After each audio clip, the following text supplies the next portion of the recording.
Environmental scanning according to human resource management. So what is environmental scanning? तो basically जो भी चीज़ हम environment में देखते हैं तो उसमें से हम कुछ ही सेलेक्ट करते हैं जो हमारे लिए इम्पॉर्टेंट होती है, जो रिलेवेंट इन्फॉर्मेशन होती है. क्या बाकी इन्फॉर्मेशन हमारे दिमाग से निकल जाती है या हम उसको इग्नोर कर देते हैं? ऐसा नहीं है. हम सारी इन्फॉर्मेशन को रिसीव करते हैं, बट कुछ इन्फॉर्मेशन हम बार बार रिपीट करके उसको लॉन्ग टर्म में डाल देते हैं, कुछ हमारे शॉर्ट टर्म मेमोरी के थ्रू ही जो है निकल जाती है बाहर. सो बेसिकली यहाँ पर इन्वायरमेंटल स्कैनिंग का मतलब इसी तरीके से है कि ह्यूमन रिसोर्स मैनेजमेंट के अंदर, एक ऑर्गेनाइजेशन के अंदर जब हम किसी इन्वायरमेंट के अंदर काम करते हैं तो इन्फॉर्मेशन को किस तरीके से रिसीव करते हैं, कैसे उसकी स्कैनिंग करते हैं. तो इसमें लिखा है कि environment often provides a mass of information. भाई बहुत सारी इंफॉर्मेशन होती है, and from that what we have to select or reject totally depends on relevantness of the information. So यहाँ पर 3 related concept है. आप environmental scanning को पढ़ेंगे उससे पहले ये भी कुछ 3 इसके अंदर related concept है जो बहुत important है. अगर आप इसको explain कर रहे हैं तो environmental scanning के अंदर वैसे तो एक छोटा सा concept है, बट अगर इस topic को आपको थोड़ा सा increase करना है, अगर एग्जाम्स में लिखना है तो आप ये चीज़ इंक्लूड कर सकते हैं. तो first related concept is enacted environment. Enacted environment क्या होता है? An organization seeks to create its own environment out of the external environment. देखिए, जो एक्सटर्नल इन्वायरमेंट है वो हमारा बाहरी इन्वायरमेंट कह सकते हैं हम, ठीक है, बट एक ऑर्गेनाइजेशन अपना इन्वायरमेंट खुद बनाती है. यहाँ पर इन्वायरमेंट का मतलब ये नहीं है कि पेड़ पौधे और ये सब.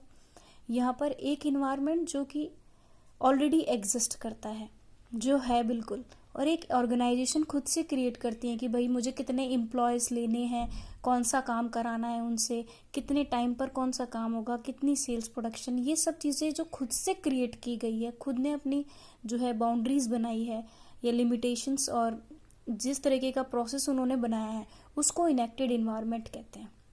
देन नेक्स्ट आता है डोमेन एंड डोमेन कॉन्सेंसस. तो डोमेन क्या होता है? Is that part of the environment which the organization carries out और make their own territory out of the environment. भाई खुद की टेरिटरी बनाता है वो. कैसे? फॉर एग्जाम्पल ये डिसाइड करता है कि एक लिमिटेशन डिसाइड कर दी प्रोडक्ट की कि भाई कितने प्रोडक्ट्स मुझे लॉन्च करने हैं, उसकी क्वालिटी क्या होगी और उसकी प्राइस क्या रखनी है. तो ये जो है टोटली कुछ लोगों के थ्रू, यानी कि कुछ लोग डिसाइड करते हैं जो है. बेसिकली ऐसा नहीं है कि सिर्फ ऑनर ने डिसाइड कर दिया और पब्लिश कर दिया, नहीं.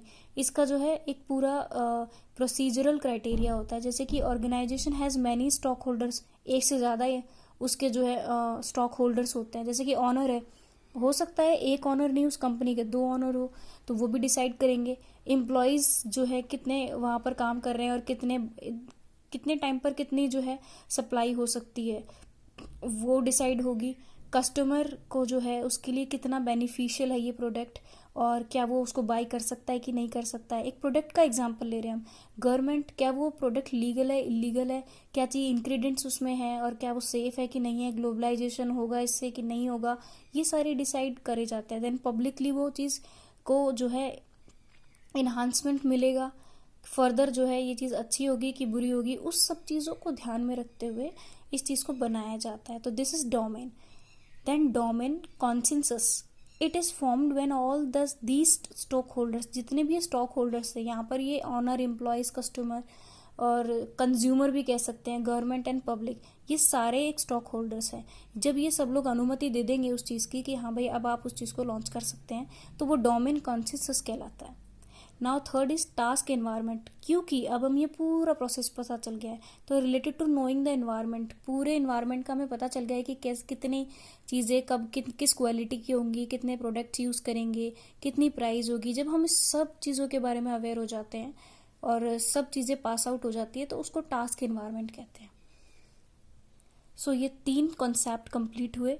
अब जो रियल डेफिनेशन आपको समझ आएगी इन्वायरमेंट स्कैनिंग की फोकस ऑन टास्क एनवायरनमेंट, यानी कि HR department obtain environmental information and feed it's की डिसीजन मेकर. अब देखिए, इन्वायरमेंट के अंदर यानी कि एक ऑर्गेनाइजेशन में सारी इंफॉर्मेशन देखी गई, सीख की गई और उसके बेसिस पर डिसीजन बनाया गया. This is environmental scanning. यानी कि कोई भी डिसीजन आप लोगे तो सबसे पहले सारी चीज़ें देखोगे कि भैया इसका इफेक्ट क्या होगा, इसका साइड इफेक्ट क्या होगा, कितनी रिक्वायरमेंट है, कितनी नहीं है. इन सब चीज़ों को स्कैन किया एनवायरनमेंट से, आपने देखा, उसके बाद कोई डिसीजन लिया, this is environmental scanning. Scanning is done to prevent information overload of decision makers. अब कोई पैनल है, कोई डिसीजन बना रही है, जो भी ग्रुप ऑफ पीपल है, तो ऐसा तो है नहीं कि एक इन्फॉर्मेशन अब आ रही है, दूसरी अब आ रही है, इसलिए उससे पहले इन्वायरमेंट की स्कैनिंग की जाती है, सारी इन्फॉर्मेशन को इकट्ठा किया जाता है, तब उसके ऊपर जो है डिसीजन बनाया जाता है. इसलिए तो उसके ओवरलोड ना हो जाए ये चीज़, इसलिए स्कैनिंग की जाती है. तो it should focus on providing relevant information for planning और decision making. With regard to HRM यानी Human Resource Management, the relevant area to be scanned for planning and decision making, जो एरियाज इंपॉर्टेंट है जिसके ऊपर ध्यान देने की ज़रूरत है, उन सब चीज़ों को देखते हुए, प्रॉफिट लॉस सब चीज़ों को मैनेज करते हुए देखकर उस डिसीजन मेकिंग के लिए ये सारी इंफॉर्मेशन जो है इकट्ठी की जाती है. Decision making are the labour market, legal environment, technology, constitutional provision, यानी कि सब लीगल हो, इकोनॉमिकल हो, सारे फैक्टर्स को ध्यान में रखा जाता है, सबको स्कैन किया जाता है. That does not mean that कि बाकी जो अदर फैक्टर्स है हम उसको क्या हम उसको इग्नोर कर रहे हैं, जैसे कि ग्लोबलाइजेशन है कि नहीं, वो चीज़ें होती हैं, बट हम उस पर जो है लेस अटेंशन पे करते हैं, और कुछ कंपनीज पूरा अटेंशन भी पे करती हैं, वो टोटली डिपेंड करता है. So the role of HR department यानी कि ह्यूमन रिसोर्स डिपार्टमेंट का जो रोल है is confined to boundary spanning role in that it help link the organization to its environment through the environmental scanning. अब ये क्या करता है ना, लिंक करता है. जो HR का यहाँ पर रोल है ना, ह्यूमन रिसोर्स यानी कि एक एम्प्लॉय का, वो ये है कि आपका जो इन्वायरमेंट है, यानी कि जहाँ पर एक इन्वायरमेंट जो कि ऑर्गेनाइजेशन ने क्रिएट किया, इसका प्रोडक्ट का प्राइस बनाया, ये सब किया. अब जो बाहरी इन्वायरमेंट है, यानी कि जो पीपल है जो उसको बाय करेंगे उस प्रोडक्ट को, क्या वो सक्सेसफुल हो रहे हैं, क्या वो उस चीज़ को ले रहे हैं. अगर ज़्यादा महंगा बनाएंगे, हमने तो कर दिया कि लो भाई 80 है, 90 है, इतनी चीज़ की जो है रेट कर दिया है, बट बाहर के लोग एक्सपेक्ट करें कि ये चीज़ तो 30 में आनी चाहिए, तो लेंगे ही नहीं. तो हमारे इन्वायरमेंट के, यानी ऑर्गेनाइजेशन के इन्वायरमेंट को वो लिंक करते हैं बाहरी इन्वायरमेंट से. So this is